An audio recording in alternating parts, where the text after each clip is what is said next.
We are ready for our next speaker, who is Jordan Yep. He's a product designer at Jostle, and he's got over 4.5 years of experience. Jordan is also a mentor and podcast host. He is passionate about launching features and design systems. His talk, A Path to Accessibility, Supercharged by Tokens, will show us how design tokens can help foster accessibility and consistency. So let's welcome Jordan to the stage. Hi, everyone. Thank you for coming to my presentation. Today, I'm going to talk about a topic that is special to me, and this is about a path to accessibility supercharged by design tokens. So, question to the audience. Who wants to bring more consistency to your design system? And who wants to bring accessibility to your design system? I can see. And oftentimes, when this happens, you're often left with questions such as why should we care? I like the way we do old things. Management says it's not a priority. It's going to take time to do it, and it's too hard, and we can't get the buy-in. If this seems like a problem that's happening for you and a lot of people, today I'm going to talk about how we can use design tokens and color accessibility to push these things forward within your design system. So hi, I'm Jordan. I'm a product designer at a company called Jostle, and I am based in Vancouver. I previously worked at SAP in the city of Vancouver, where I've done work on both design systems and accessibility in the past at these companies. And I'm super fortunate right now to be working for a company where we're building an employee success platform, where we're trying to help people and organizations connect better and get information faster to them that's more relevant to them within their organization. So for those who don't know about design tokens, or the name tokens for short, are often referred to as design decisions translated into data. The beauty of design tokens is it's ultimately a communication tool. And what this is, it's a powerful shared language that is shared between design and engineering that helps you communicate detailed information about how to build a UI. And that is from Adobe Spectrum. I think that's a very good definition of design tokens. What really design tokens are, it represents a source of truth. And oftentimes, these values help you communicate and construct elements within your design system, such as color, spacing, topography, and animation. What tokens are really is this idea of a design decision, and kind of how a design decision is usually broken up is, let's say I have something like this simple modal that you might see inside a design system. If we really break down this model, we can see that there are a bunch of decisions being made. We have topography, for example. We have text colors. We have icons. We have spacing. We have borders. We have background colors. All of these are decisions that help make up a UI element and design decision within your design system. For example, we have global values a lot of the times in your design system. So this is typically what we see in design systems today. For example, you might reference something like this blue as blue 500. You might have enum values for spacing, such as 8 pixels or 16 pixels or 24 pixels or rems. What tokens does, it kind of builds an additional layer on top of this. So for example, now instead of referencing something as blue 500, we can reference something as color background primary or color border primary or text color link. We can represent spacing as your spacing as a default decision or your border radius space. So all of these are, instead of having to memorize values and map, oh, text is always blue 500 or your border radius is always 8 pixels. We can now reference things such as text color link, border radius base as the basis for these decisions. Where this becomes super powerful is, for example, let's say I have this button, and if I look at some CSS, I might call this class with a background of blue 500 or a background of white. What this does, it kind of shifts things.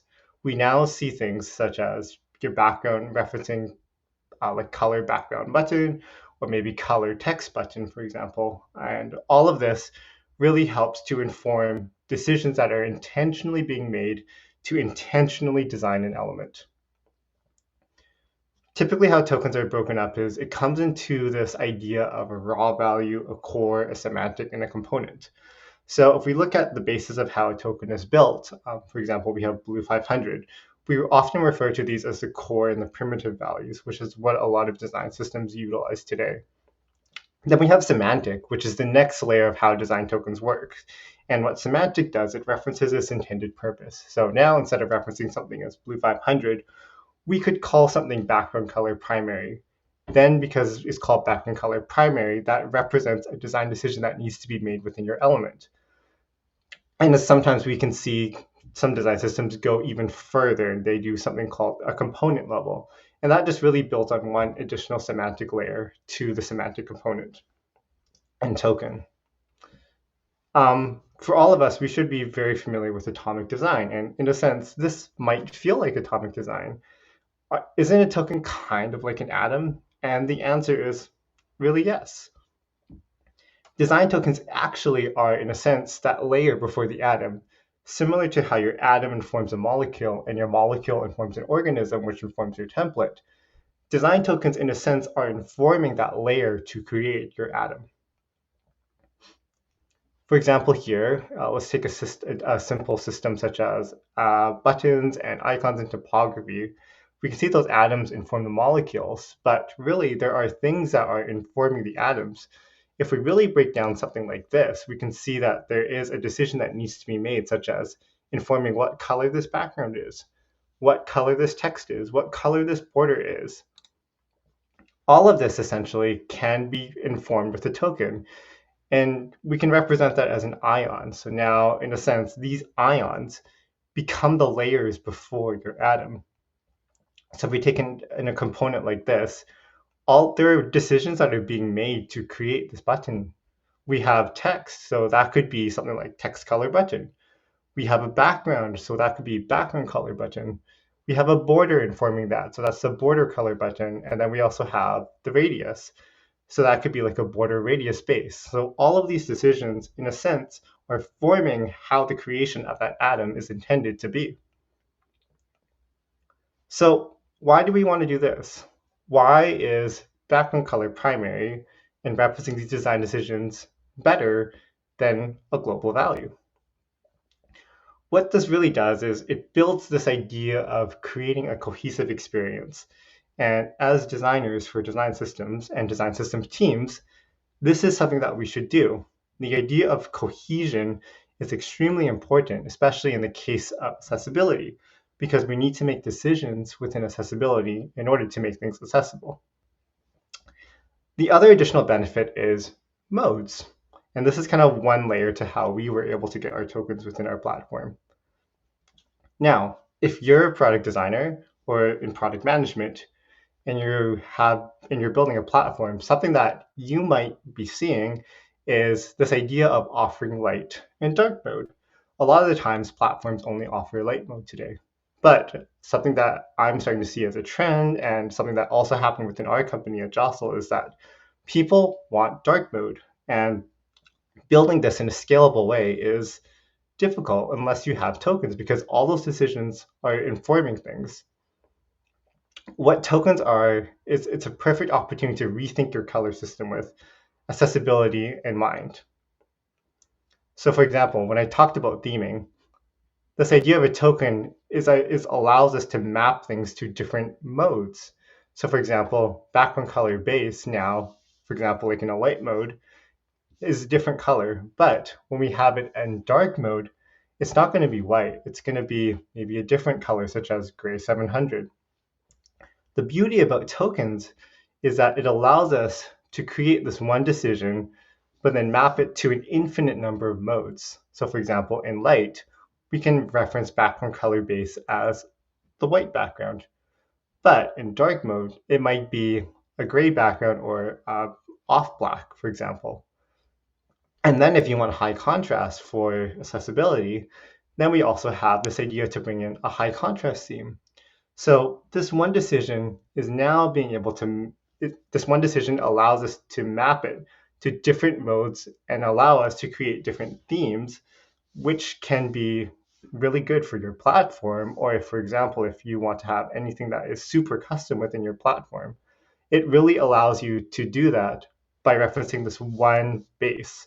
So instead of having like CSS and different style sheets for light mode and dark mode, we can have one style sheet and just map things out to different colors based on your mode. Now, this all seems super fantastic, but if you're working in an existing platform or an existing product, we all know that change is hard. So we go back to those questions that we posed at the beginning. Why should we care? We like the old things that are done. Management says it's not a priority. We can't get buy-in. And that was the issue that we faced. We knew that we had three issues within our platform. There's inconsistency in our UI elements. So with tech debt and our visual audit, we knew that with global variables, things were being applied inconsistently to elements. Because, for example, instead of having something like an accent color defined for text, people would have to memorize that. We knew that we didn't have accessible colors. We needed to update that in order to meet WCAG and APCA. And then, of course, we wanted to bring in dark mode. So for us, this was all about change management. And here's what I can offer to help you with change management and get buy-in. First off is this idea of accessibility. So organizations want accessibility, but oftentimes where I see the fault come into play when organizations pitch this is that they often pitch accessibility as a feature or enhancement for your product. But if you pitch it like this is where I believe the battle is starting to be lost. We shouldn't be pitching accessibility as a feature. Rather than a feature, we need to think about accessibility as prioritizing and enhancing the long-term value and usability of your product. Rather than as a nice to have thing, this is, I believe, starting to become something that is fundamental for your product. Reason behind this is, especially if you're working in a B2B area or even B2C, a lot of the times if you're a vendor and you want to sell products to government, for example, or to the public, sometimes it's starting to become increasingly more common that we need to meet accessibility as part of your sales and vendor cycle. Now, any good PM or C-suite level executive likes metrics. And if you're concerned about metrics in sales, think about this. Here in Canada, the province of Ontario in 2025 is starting to push this path to accessibility, which means that any essentially government product needs to meet a minimum level of accessibility. Not only does that include color accessibility, that also includes like keyboard navigation and other areas of accessibility like ARIA, labels, but this presentation is going to very much be focused on color because accessibility is a whole other presentation in its entirety. In the EU, there's a European Accessibility Act that is coming into place. And in the US, there is the ADA. ADA has implemented this new rule on accessibility for web content and mobile apps for state and local governments, which requires color accessibility as well as part of that. So all of this is starting to become a requirement, and the cost of not being accessible is starting to become quite high, because that could mean you're losing on deals, whether that be an $1,000 deal, $10,000, $100,000, even $1 million. All of that is potential lost revenue for your company. And what's starting to become apparent now is that there's starting to become accessibility lawsuits. As of last year, there are about 2,000 website accessibility lawsuits filed. And 26% of those lawsuits were filed against companies that had been previously sued. So the cost of not being accessible is starting to become high. And if we think about it, the cost of keeping on delaying bringing accessibility to your product means that you're going to have to go back and refactor that later if you want to do that, like let's say 2 or 3 years down the road. It's a journey to become accessible, but the earlier that you start the journey, the less barriers that you're going to have, which comes down to why. This was our old color system at Jostle, and it was a very limited palette, and it was okay. Some things were working and some things weren't. But as soon as we started looking at dark mode and accessibility, we knew that this was going to become an issue. With our accessibility audit, we found that a lot of these components that we have didn't really meet accessibility standards. We can see that a lot of our buttons, our toast messages, were falling below that minimum threshold of 4.5 to 1. So now I'm going to give some advice. If you're rebuilding a palette, how do I know where to start? Going from a palette like this is very daunting. Because we need to create something for light and dark mode, we need to know how many colors are we going to create? The piece of advice I can give you is use your constraints and tools to help you out. One constraint that I like to bring is setting intentionality. So for example, if you think about the different shifts in color that you need to have, for us, we identified what do we need to have for distinct shifts in elevation and distinct shifts in gray and whites for our colors and our borders that we need to display to our users. So with that, we created an elevation shift. So we knew that we need a base background, an accent/hover background. We need borders and disabled backgrounds. We needed disabled text. We needed accent text and placeholder text. And then we needed base text. So because we identified those 6 shifts, that means that we knew that we needed a minimum of 6 shifts per mode. Those 6 shifts then help us to inform, for example, all the different colors that we would need. So here we can see we have our first shift, our background base, our second shift, our hover and accent colors, our third shift, our border base and disabled fill. And then we have our next shift, which is disabled text. Then our fifth shift, which is text and accent text and placeholder text. And then we have our last shift, which is text for base text colors and icon base colors. In similarity, we see that in dark mode. We have our text, our accent, our disabled, our border, our hover, and our base. So all those 6 shifts then helped us inform all the grays that we need for light mode and the grays that we need for dark mode.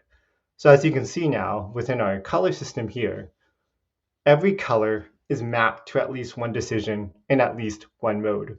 We don't have grays that are apparent to both modes. For us, this idea of setting intentionality really helped to constrain the colors that we need to our design system without over prescribing and having too many colors. By setting constraints, we're able, and another way to set constraints is knowing your recog rules. So for example, text requires 4.5 to 1, and icons require 3 to 1 for the contrast ratio. So for us, that meant that we knew what we needed to test. A lot of this will require manual testing, but for example, this allowed us to check that our text against a white background and text against an accent background was meeting recog. Setting all these constraints really help make really good design decisions and really help you inform a decision that you need to make without trying to overwhelm yourself. This also can be applied to our blues. So for example, when we were testing out blues, we knew that we needed to test links against a standard background and links against an accent background. As well, we knew that we had like the special tertiary blue color. So we also knew that we needed to text our base text against that tertiary background blue color. So by setting intentionality, for example, in our grays, we also set intentionality in every color that we have within the org in our new design palette. So for example, we have tertiary blue here for light mode, tertiary blue here for dark mode. We have the same hover state for light and dark mode. And then we have text for dark mode, text for light mode, and then we have a special button color that we use for both light and dark mode. So every color here has an intention behind it. There's also really good tools out there now. Tools have really evolved over the past few years, and some tools that I really like to use are Leonardo. Leonardo is a really good tool because it really helps you look at your contrast ratios and helps you create even spacing between the two, between your different colors. We don't want to have a design palette that has completely different shifts for gray, blue, red, orange, yellow, green. It's really important that as part of our crafting consistency that there is at least some sort of evenness between the different shifts in color. And tools like Leonardo really help you do that. There's also tools like UI colors that can help you create different shifts in color, but also help you with your WCAG and APCA rules. For example, these tools have a color grid that you can access, or sorry, a contrast grid that you can access that really helps you inform how you can look at colors from an accessibility point of view against a background. There's also tools within Figma. There's the Willow Tree contrast plugin, for example, and the Stark contrast plugin, for example, that really help you test in Figma if you're meeting accessibility standards. But as well, I also recommend manual testing. WCAG and APCA, while it's a rule and it's a mathematical condition to help you determine your color shifts of accessibility, you also need to do manual testing. You have to trust your eyes as a designer.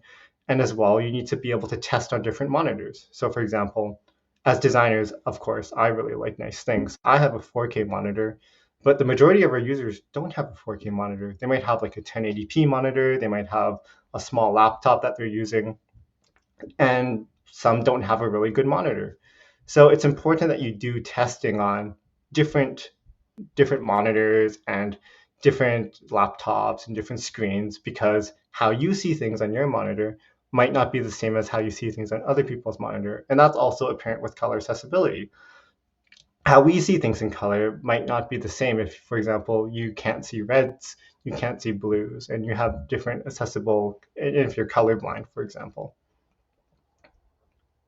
So with that, we were able to create a new color system that really helped us inform different. It really helped us to inform a new color system that allowed us to meet contrast standard ratios. And what I can emphasize is that co-creation is key in this. Co-create with your designers as a design team or a design systems team and go through the work that allows to really explore different grays, explore different colors that really help create your design system.